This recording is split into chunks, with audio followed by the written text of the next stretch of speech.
Um, it's a very long journey, and I'm sure on another day we can sit down and have the full conversation. But really, the first thing I said was there's an appetite for art. People just don't know that there is. I mean, there's a reason why in this country, people who have never sat in a classroom, excuse me to say, can sing along to country music that came all the way from Texas and the deep, deep south of America. It's because somebody decided that I like this music.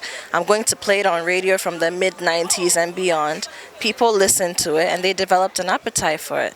So I just thought, why can't we do that with art? It's not as though art wasn't a part of us before. We have the National Theatre. We saw what Kwame Nkrumah had in mind, what he did with the arts.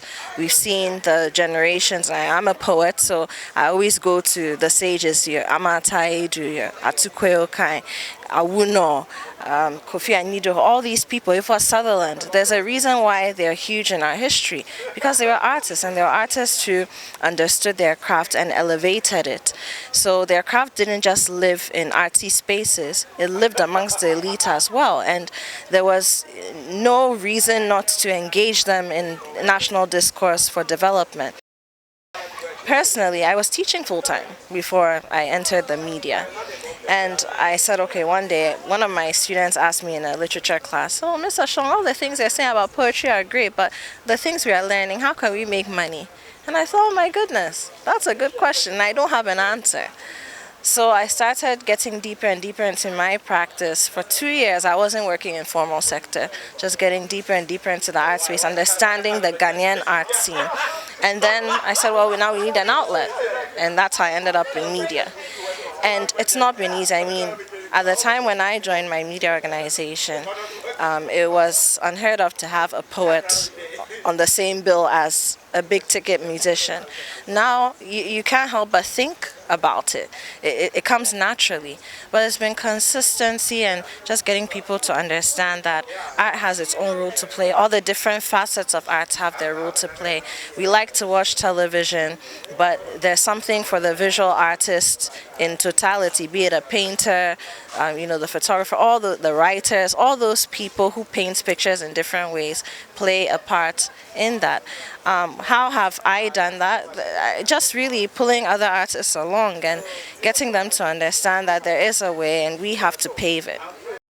It's funny that you should speak about spoken word and how, you and your team are using that to sort of bring the emotions to the things that are happening around us. Because a lot of the time when we hear that, COVID is a typical example.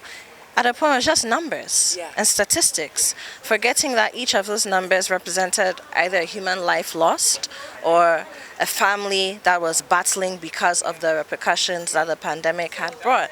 But what spoken word does, art in general, is it creates the emotion. And one thing that I found that has given me the power to push through this jungle is that a lot of the people who we admire as be it political figures, business figures, they're closet poets, they're closet photographers, they're closet painters.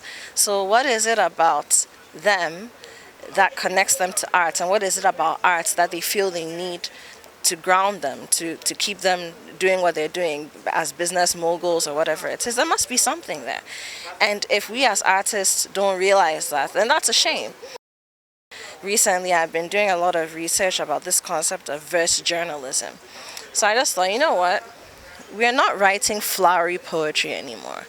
Because where we come from, what we experience, there's nothing flowery about our experiences. Really. Yes, there's beauty around us. We can write about, the cocoa we drink in the morning, the wache we eat, our jollof. But we also have a lot of problems. And those problems are not beautiful.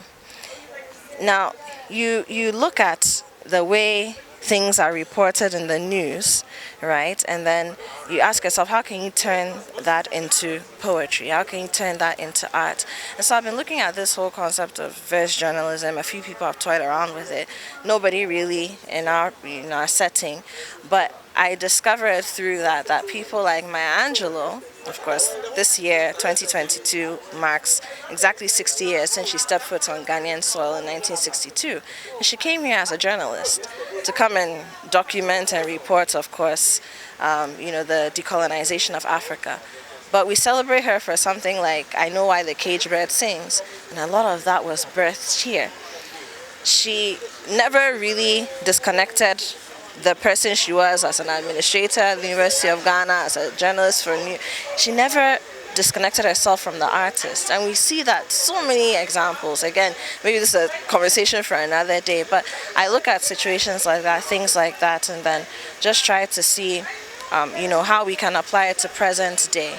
And it's hard sometimes, getting our poetry into spaces like Kempinski, for example, and I think that's the last thing I'll say on this particular point, that one thing I've said to artists is, look, if you want people to appreciate your art, you need to take it to places where people appreciate things, regardless of what it is. So it's great to do our spoken word in our little groups and our artsy-fartsy spaces, but sometimes you need to take it to the boardroom.